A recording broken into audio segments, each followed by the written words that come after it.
We all have wishes. We all have dreams. From a young age, we're encouraged to believe in what we can become. But somewhere along the line, many of us confuse wishing with planning, dreaming with doing. We think wanting something badly enough should be enough, but it's not.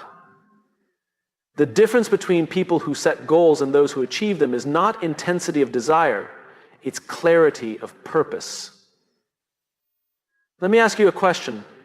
When you set a goal, do you start by asking yourself what you want? Or do you begin with why you want it? Because those are two entirely different conversations. One is driven by impulse, by emotion, by the quick high of imagining a better life. The other is driven by intention. And intention, real, purposeful intention, is what transforms a wish into a plan. We live in a world obsessed with outcomes. Everyone's posting their results, their milestones, their highlight reels. But rarely do we stop to ask what started the journey. Why did they want that outcome? What were they trying to prove? Who were they trying to become? The problem with most goal setting is that we're too focused on the what and not nearly focused enough on the why. But the why is everything. It's the foundation. You can't build a skyscraper on sand. A real goal, a meaningful goal, isn't born out of comparison or envy. It's born out of alignment. Alignment with who you are and what you stand for. If you chase something because it looks good on paper or because it worked for someone else, it will break you. Maybe not today, maybe not tomorrow, but eventually the weight of misalignment always catches up. When you know your why, truly know it. You don't just set goals, you create them. You craft them with care because you understand the impact. The clarity that comes from purpose is powerful. It's the kind of clarity that moves you from I wish I could to I will. When you start with why, your goals are no longer based on what the world tells you to want. They're based on what you're here to do. Wishing is easy. It takes nothing from you. No risk, no exposure, no discipline. You can wish all day long and never break a sweat. But thinking, that's different. Thinking requires you to face reality. It asks you to look at where you are and take ownership of where you want to go. It demands that you stop waiting for permission. It pushes you to take the first step, even if it's small, even if it's messy, even if you're afraid. No longer just a dreamer. You're a builder. And builders know that progress doesn't come from hoping something will happen. It comes from making it happen. So how do you start? You begin by painting a picture of the future. Not just a vague idea, a real, specific, sensory-rich vision of what success looks like. Not just the outcome, but how it feels, who you're with, what your day looks like, what your values feel like when they're fully lived out. That vision becomes your destination. It's your North Star. From there, you work backwards. You break the big picture down into manageable, achievable pieces. But here's where most people fail. They stop at the outcome.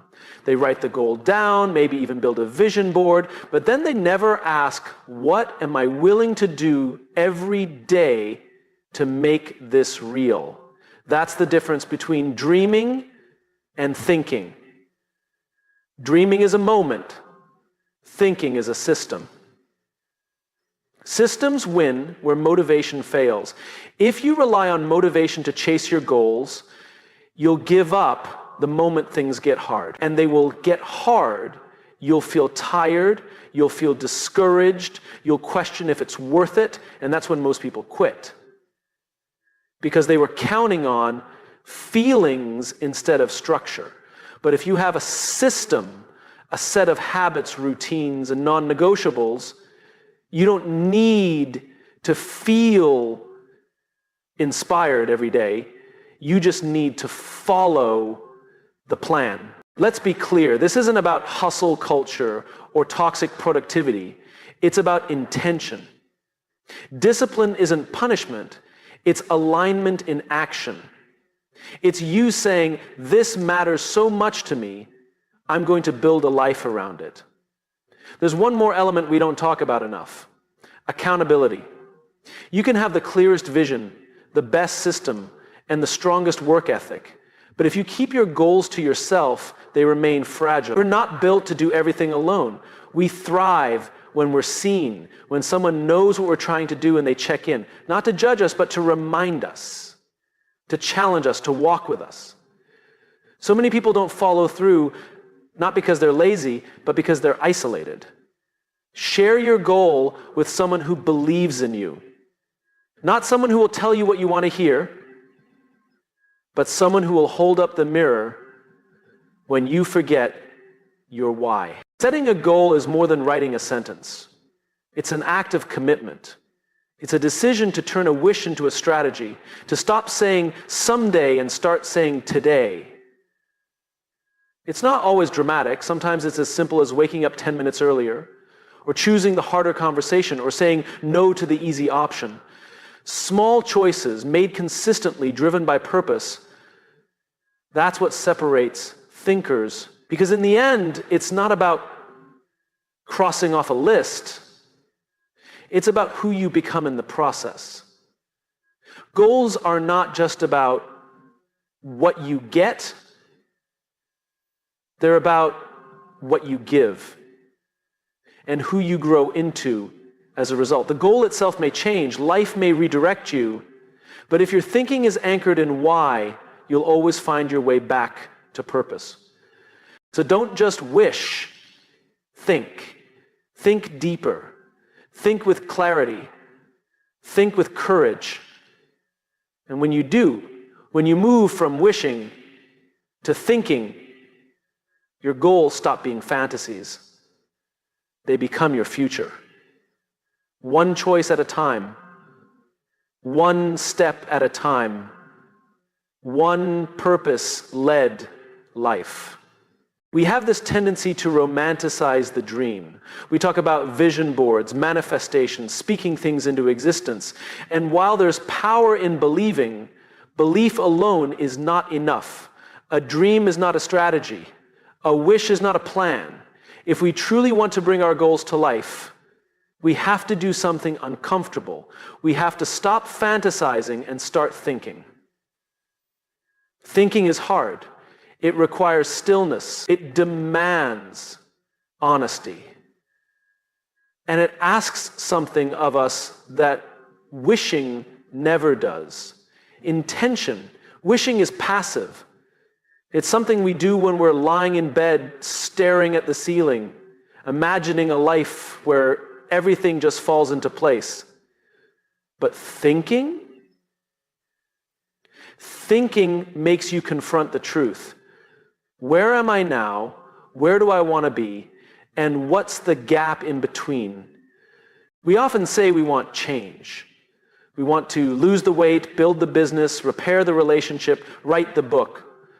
But if we look closer, what we really want is the result of the goal, not the process that leads there. We want the reward without the responsibility. And that's where so many of us get stuck, in the illusion that wanting it enough is the same as preparing for it. To move from wishing to thinking, we have to turn dreams into direction. We need a map. And a map only works if you know where you're starting from. Too often, people set goals that don't match the reality of their lives. They aim high without anchoring themselves first. And without that grounding, the goal becomes a weight instead of a target. We chase an idea, not a future. Action doesn't mean you have it all figured out. It just means you've made a decision, that you've stopped floating and started steering. Even if the course changes, and it will, you're no longer waiting for life to hand you meaning. You're choosing it. You're creating it. Real thinking requires us to sit down and build something. It means asking, what needs to happen for this goal to become real? It's not about grand declarations. It's about systems, about behavior, about consistency. You can't think your way to a goal and then act your way around it. The action must align with the thought, otherwise you're just lying to yourself. It's so easy to get seduced by inspiration. We read the books, we watch the TED Talks, we underline the quotes. But inspiration without clarity is just noise. It feels good in the moment, but it doesn't change our lives. Clarity does. Clarity tells us where we're going. Clarity cuts through doubt.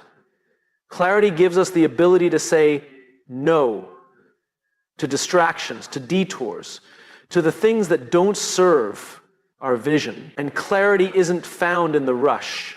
It's found in reflection.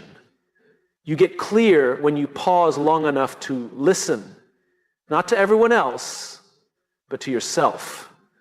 What do I truly want? Why do I want it? And am I willing to do what it takes to move toward it? The people who achieve meaningful goals aren't necessarily the smartest or the most talented. They're the ones who build systems around their priorities.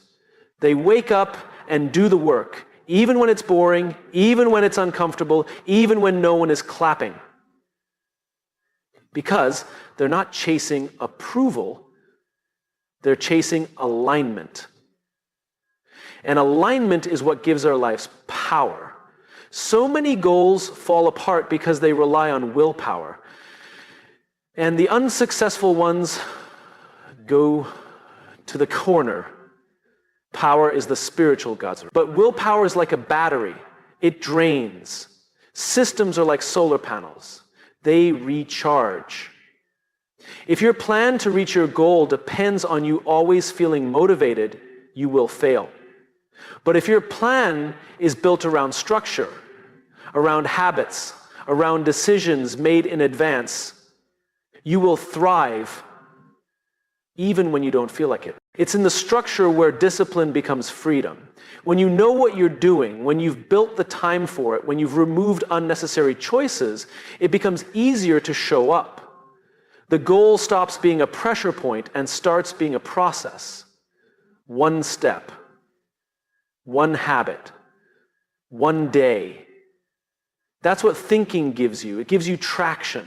It moves you forward in reality, not just in imagination. It creates a feedback loop. The more you act, the more you learn. The more you learn, the better you adapt. And that adaptation builds resilience.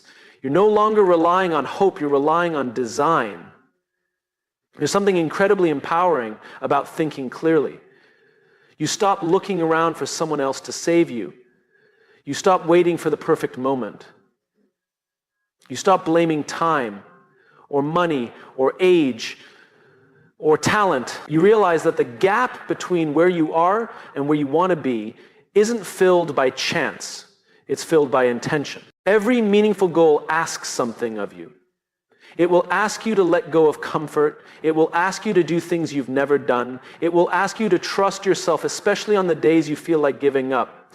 And when you stop merely wishing and start thinking, you'll be able to answer that ask with confidence. You'll know why you started, you'll know where you're going, and you'll know what it's worth. Thinking shifts your identity. It changes the way you see yourself. No longer are you someone who wants something, you're someone who is becoming something. You stop chasing outcomes and start embodying values. You stop measuring your life by results alone and start measuring it by intention, effort, and growth. And here's the beauty of it. When your identity changes, your outcomes follow. Not because you forced them, but because you became the kind of person who attracts them. Thinking creates alignment. Alignment creates action. And action over time creates results. We don't rise to the level of our dreams. We rise to the level of our clarity, our systems, our discipline. Wishing makes us feel good. And that difference, that shift from emotional escape to intentional direction, is the beginning of everything meaningful. So stop wishing for the life you want. Start thinking about the one you're willing to build. Because when your goals come from that place, not from fantasy, but from truth, they're no longer just ideas. They become decisions, and decisions shape destinies. Think for a moment about how most people approach their goals. They start with a statement like, I want to be successful, or I want to be healthier, or I want to be financially free. These are powerful desires. But without definition, they drift. They're like balloons with no strings, floating wherever the wind takes them. The truth is, if you can't clearly define what success looks like to you, you'll never know when you've achieved it. You'll always be chasing, always moving the goalpost, always feeling like you're behind, even when you're ahead. The path to achievement doesn't begin with ambition. It begins with clarity. You have to stop and ask yourself, what does this goal look like in real life? Not as an abstract idea, not as a social media post, but as a lived experience. What does your day look like when the goal is achieved? What are you doing? Who are you with? What values are you honoring? What trade-offs are you making? Until your goal becomes real in your imagination, it can't become real in the world. This is where thinking makes all the difference. When you stop and envision the actual life behind the desire, you gain perspective. You may realize the goal you thought you wanted isn't really yours. Maybe it came from pressure, maybe it came from comparison, but if the vision you create doesn't excite you, if it doesn't feel honest, you have to let it go. Because chasing a goal you're not aligned with will burn you out far faster than not having a goal at all. Once you have the vision, you begin the real work, not of pursuing the goal, but of preparing for it. Most people jump straight to action, but action without preparation leads to chaos. If you were going to climb a mountain, you wouldn't just show up and start hiking.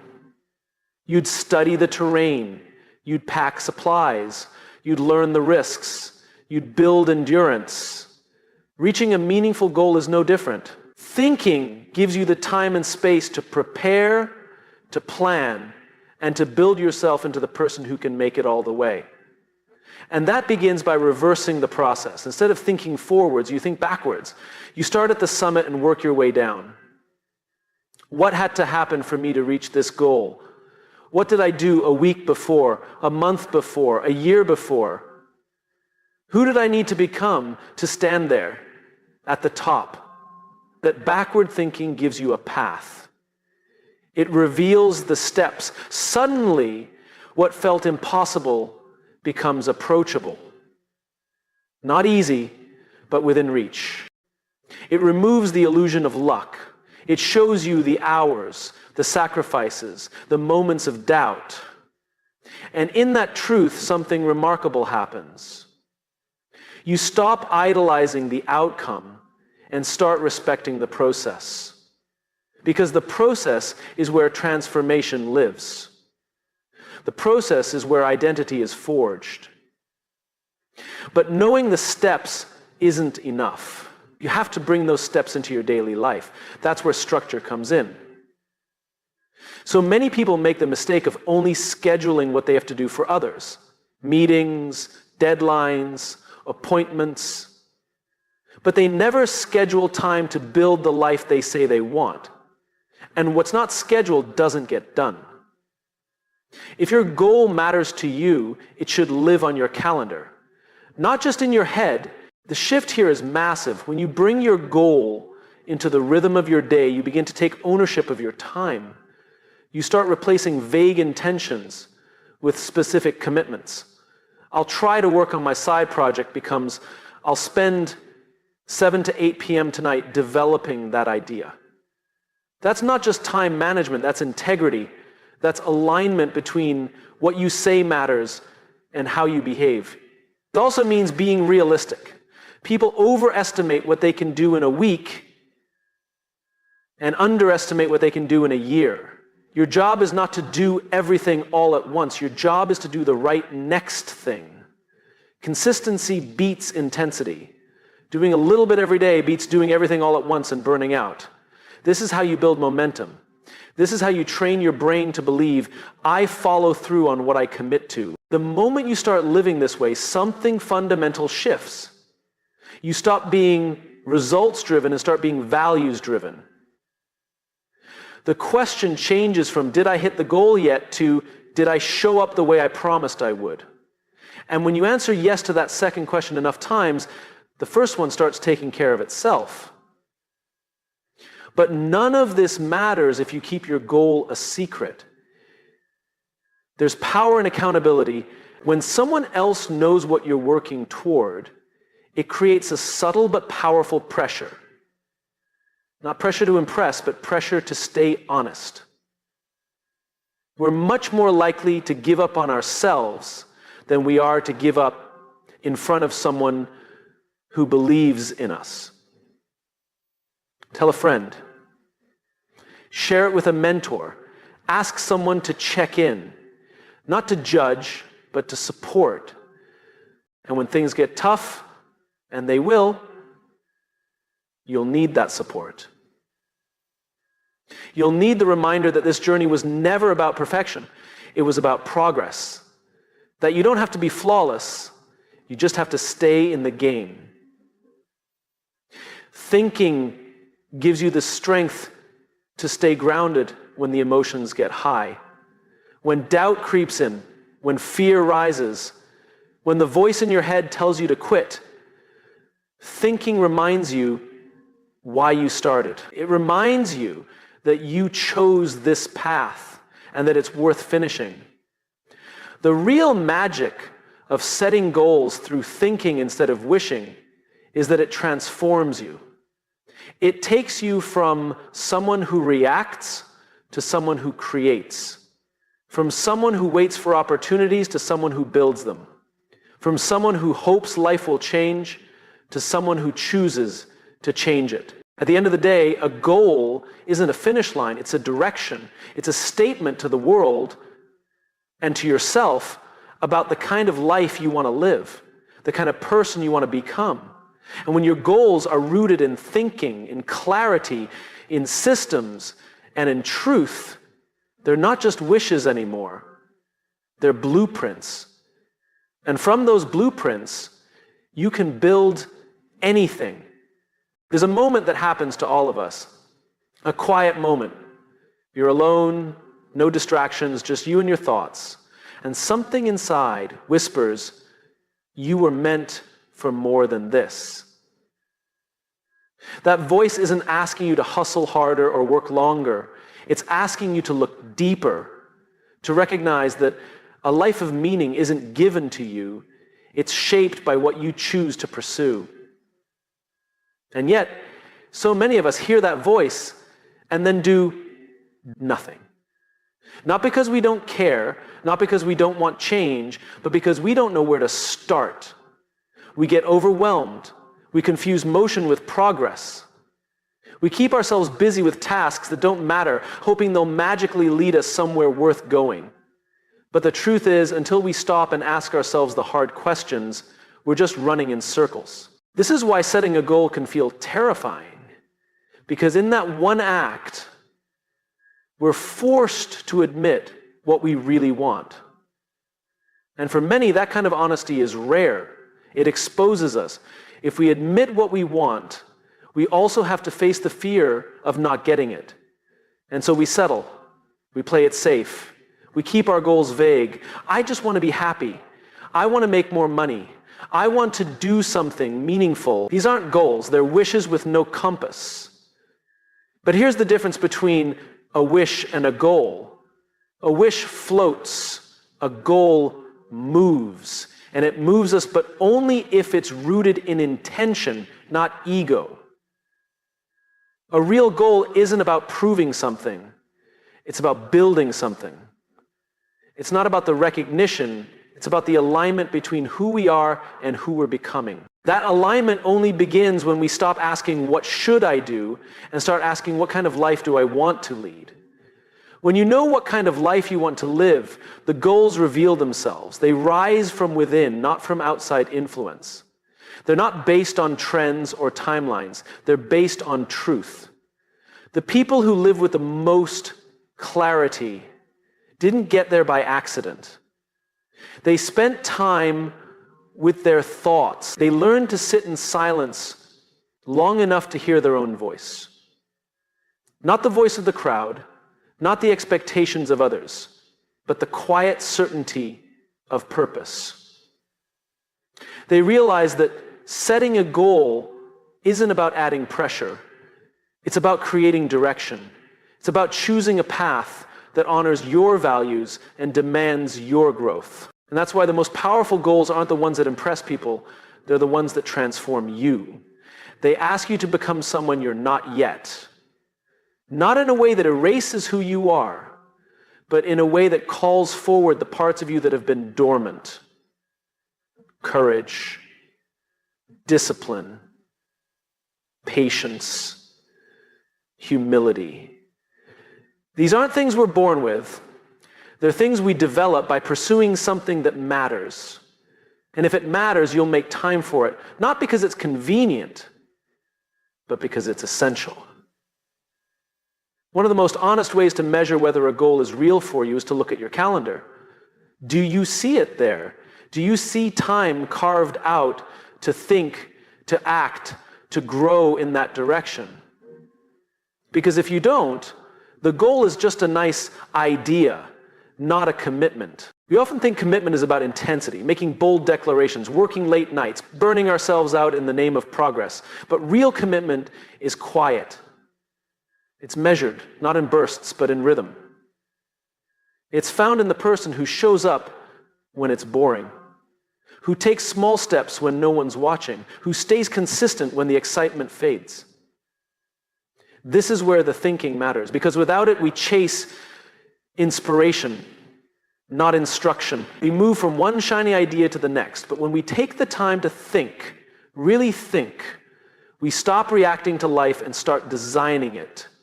We learn to work with purpose, not pressure. Designing your life around your goal means making trade-offs. It means saying no to good things so you can say yes to the right things. It means understanding that every yes has a cost, and if you say yes to everything, your most important work gets buried. Clarity is ruthless, in the best way. It simplifies, it sharpens, it protects your focus. So if your goal is to grow, to build, to evolve, you have to get specific. What does success look like, and what are the conditions that will get you there? Who do you need to become, and what behaviors reflect that identity? Thinking about your goal in these terms forces you to take ownership. No one else can do it for you. No one else will care as much as you do. And that's a gift, not a burden, because it means your progress is in your hands. The goal then becomes your responsibility, not in a way that drains you, but in a way that elevates you. You become someone who follows through, someone who honors their word to themselves. And from that foundation, confidence is built. Not confidence in results, but confidence in character. This is what thinking gives us. It reframes the journey. It removes the pressure to be perfect and replaces it with the power to be present, to show up day after day with integrity and intention, to move steadily toward a future that feels aligned even when it's uncertain. So don't wait for clarity to strike like lightning. Go out and earn it. Think deeply. Ask better questions. Be brave enough to write down what you really want. And then don't just chase the goal. Become the person who lives it. The future you want is not a matter of chance. It's a matter of choice, discipline, and design. And it begins the moment you stop wishing for it and start thinking it into existence. We all crave meaning. It's hardwired into our nature. We want to know that our actions matter, that our time matters, that we matter. And so we dream. We envision futures where things are better, where we're healthier, more fulfilled, more successful. But for many, that vision remains exactly that. A dream. A picture in the mind, untouched by reality. Not because the goal is too far, but because the bridge between where we are and where we want to be has never been built. That bridge isn't motivation. It's not even discipline. It's intention. It's the deliberate act of turning your ideas into action. Because the distance between wishing and thinking is the distance between drifting and designing, between hoping life will happen for you and choosing to take ownership of it. Too often, we confuse clarity with certainty. We think if we don't know exactly how everything will unfold, then we're not ready to start. But clarity doesn't mean knowing every step. It means knowing your next step. That's it. You don't need a 5-year plan, you need a 5-minute commitment. A small act that aligns with your direction, a behavior that says, I'm serious about this. When we're stuck in wishful thinking, we tend to wait for signs. We wait for the perfect timing, the perfect confidence, the perfect external validation. But action isn't born from certainty. It's born from courage. And courage doesn't mean fear is absent. It means you've decided that what you want matters more than the discomfort it takes to get there. The truth is, discomfort is not a sign you're off course.